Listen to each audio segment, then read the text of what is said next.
Partai Demokrasi Indonesia Perjuangan memasuki era baru, peta konflik internal di kalangan mereka ketika Pak Pramono, Gubernur Jakarta, dan Bu Megawati Soekarno Putri beradu tanduk terkait dengan isu retreat kepala daerah atau wakil kepala daerah.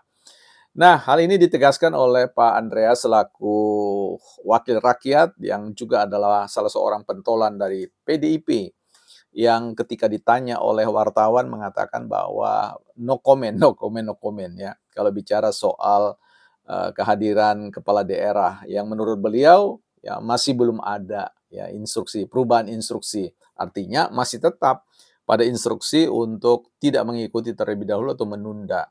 Tetapi kemudian pada hari yang keempat, pada akhirnya Pak Pramono muncul.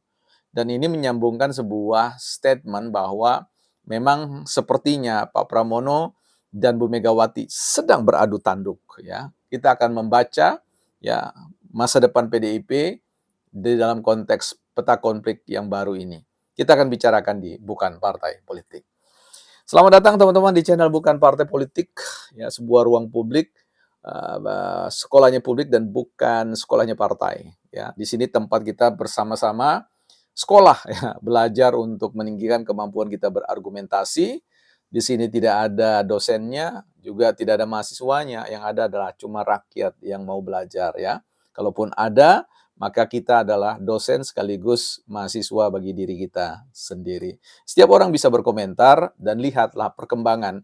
Cara kita berargumentasi akan menunjukkan siapa sebenarnya diri kita dalam berpartisipasi, dalam berdiskursus dalam ruang publik ya deliberatif. Baik teman-teman, sebelum kita bahas tentang Pak Pramono dan Bu Megawati beradu tanduk ya, dan kita akan baca peta kemungkinan konflik berikutnya di tubuh PDIP yang menurut saya merupakan sesuatu yang luar biasa nantinya. Kita baca buku dulu terlebih dahulu ya teman-teman. Dulu atau kemarin sebelumnya kita rekomendasikan buku kitab sucinya buat teman-teman kalau belajar terlibat dalam perbincangan politik, alangkah baiknya memperlengkapi diri dengan membaca buku-buku yang sifatnya berbicara tentang inti dari politik itu, yaitu kebijakan publik ya. Kemarin dalam ruang-ruang kuliah yang pernah saya jalani, kitab sucinya ya, jadi ini dikatakan kitab sucinya kebijakan publik itu paling tidak misalkan yang kemarin saya tunjukkan W.N. Farson bicara tentang public policy, pengantar teori dan praktik analisis kebijakan. Kemudian untuk yang kemarin saya tunjukkan public policy juga, Rian Nugroho ini adalah sarjana Indonesia yang membagikan pengalaman beliau ya kepada kita dalam berinteraksi dengan persoalan-persoalan kebijakan.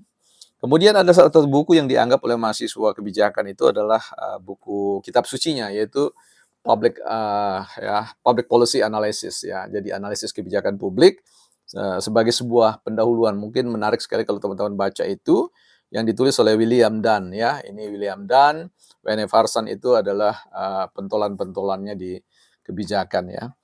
Nah, tentu ada banyak sekali sarjana-sarjana yang akan memperkaya perspektif teman-teman untuk siap memasuki paham begitu. Artinya kita punya referensi pengantar yang memadai lah untuk buat teman-teman paham apa sih sebenarnya itu kebijakan publik. Saya tidak punya buku terjemahannya, teman-teman. Saya punya edisi dalam bahasa Inggris. Saya coba bacakan sekilas saja ya, teman-teman. Pada halaman 386 di situ dituliskan, what most policymakers understand, and many analysts forget, is that policy argumentation is central to policy analysis and the policy making process. Ya, jadi ini mau mengatakan kepada kita bahwa ada sesuatu yang dilupakan ya oleh para pembuat kebijakan dan juga analis ya, bahwa argumentasi kebijakan itu merupakan sentral dari analisis kebijakan dan pembuatan pembuatan kebijakan. Jadi prinsip berargumentasi itu menjadi inti atau sentral ya dalam rangka kita melakukan penyusunan atau pembuatan kebijakan dan melakukan kerja-kerja analisis atau advokasi terhadap kebijakan. Nah, karena itu buat teman-teman supaya nanti ruang publik kita yang kita isi bersama ini adalah ruang publik yang betul-betul mengedepankan argumentasi, bukan emosi, nyinyiran, serangan terhadap personal dan sebagainya. Kita boleh berbeda pandangan, tetapi sekali lagi kadang-kadang kita, perlu mawas diri jangan sampai dihianati oleh argumentasi kita sendiri atau pandangan kita sendiri karena kita tidak mau memeriksanya, melakukan kerja-kerja otokritik ya. Dalam hal ini saya selalu berkali-kali mengatakan bahwa saya kemungkinan banyak salahnya ya. Karena itu setiap hari saya mencoba untuk memikirkan kembali statement-statement yang saya sampaikan, dan kalau saya yakin bahwa pada satu titik tertentu perjalanan berargumentasi saya ini perlu saya koreksi, ya saya koreksi ya. Karena paling tidak apa yang saya sampaikan itu hanya potensinya masih cuma hipotesis ya, tesis yang rendah ya. Hipo rendah, tesis pernyataan yang rendah. Jadi teman-teman mari kita sama-sama bahu-membahu saling membantu untuk mencerdaskan diri supaya Indonesia ini perjalanannya ke depan luar biasa. Apalagi sekarang sudah ada deklarasi launching ya, launching tentang sebuah korporasi yang menurut saya luar biasa ya, super holding dari instruksi finansial kita, lembaga keuangan kita yang baru, yang diinisiasi oleh Pak Prabowo, yang kabarnya adalah merupakan gagasan ide dari ayahanda. Ya, bicara tentang Danantara ya, dan tidak tanggung-tanggung, dewan pengawasnya itu salah satunya adalah Menteri Luar Negeri, ya, Perdana Menteri Inggris ya, Tony Blair. Ini luar biasa, saya sedang memimpikan bahwa Dana Antara ini akan menjadi super holding yang kemudian akan memberikan pembiayaan-pembiayaan pembangunan bukan hanya di Indonesia, tetapi di negara-negara saudara, bahkan skala dunia ya. Kita sedang memasuki Indonesia emas yang luar biasa teman-teman. Karena itu persiapkan diri kita untuk bisa mengambil bagian sesuai dengan talent yang teman-teman miliki. Kembali kepada persoalan adu tanduk antara Pramono dan juga Bu Megawati Soekarno Putri. Kalau ini benar statement dari Pak Andreas yang mengatakan bahwa belum ada perubahan instruksi dari Ibu Megawati, era baru PDIP sedang dipersiapkan. Dan ini saya sedang membaca bahwa Sekretaris Jenderal Mas Hasto dan juga Bu Megawati sudah selesai di tahap ini. Dan nanti dalam kongres di bulan April, saya kira kepemimpinan itu sangat mungkin ya akan dipimpin oleh kalau tidak Mbak Puan atau juga Pak Pramono Anung ya. Mungkin masih kita tempatkan level Mbak Megawati Soekarno Putri, Mbak Puan sebagai the first candidate ya, kandidat pertama, baru kemudian Pak Pramono ya yang kedua.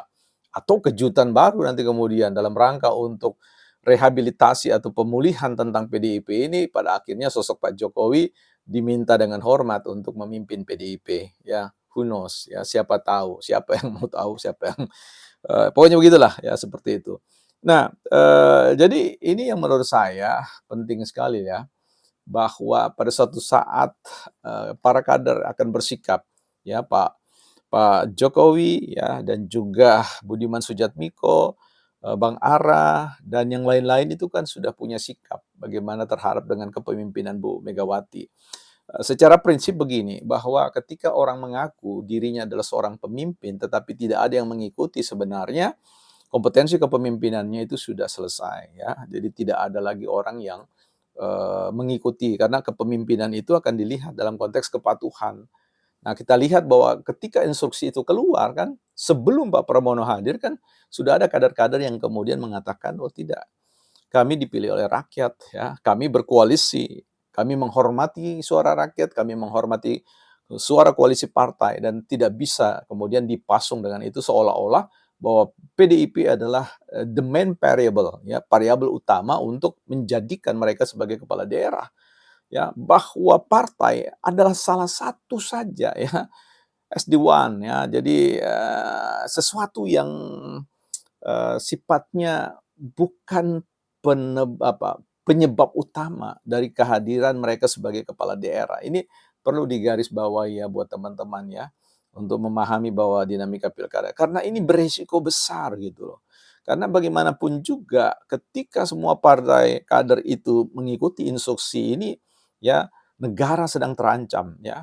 Apa yang diimpikan oleh negara itu sedang dipertaruhkan dengan keputusan mereka. Di sini BPP tidak menyalahkan para kepala daerah karena mereka sejatinya niatannya memang pergi ya, tapi karena ada ikatan ya, di mana kaki mereka diikat dengan instruksi itu, maka cerita jadi lain. Nah, sebagai suatu penghormatan ya mereka stop dulu ya, itu penghormatan yang diberikan kepada Bu Mega. Tapi ketika misalkan mereka meminta memberikan pandangan dan kemudian Bu Megawati kekeh dengan apa yang dia sampaikan. Nah, keluarlah tanduk-tanduk ini, kepala daerah ini, termasuk Pramono, beradu tanduklah ya kalau ini terjadi. Harapannya sebenarnya ke-17 kader yang mendatang itu memang atas arahan Bu Megawati. Kalau tidak, wow, ini sesuatu yang luar biasa. PDIP bukan lagi di ujung tanduk ya, sign quote tertikam oleh tanduknya sendiri, bukan partai politik.